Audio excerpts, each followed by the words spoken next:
I really like to use Desmos to create visualizations for a lot of the concepts that are learned more easily visually. So Desmos Graphing Calculator is a great tool. Wolfram Alpha is outstanding in terms of walking you through a computation. So you can ask it questions in natural language, and then you'll be able to, get the answer, but not only the answer, the steps that the computational algorithms take to get that answer.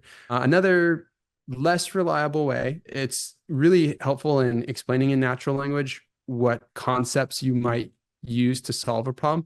And what I'm talking about is using something like ChatGPT and its newest model, but the actual computation I find lacking most of the time, but it really does a good job conceptually explaining, hey, this is how you would need to compute this particular problem. Or like you can ask it pretty novel questions and it'll come up with some ways to approach it mathematically that maybe you didn't realize at first glance. And you want to work the math yourself because at this point, the model's accuracy isn't high enough where I could say, oh yeah, just let it do the math for you and, work with the answers from there. So I wouldn't make that recommendation, but the three tools that I'm offering here, I think are great tools.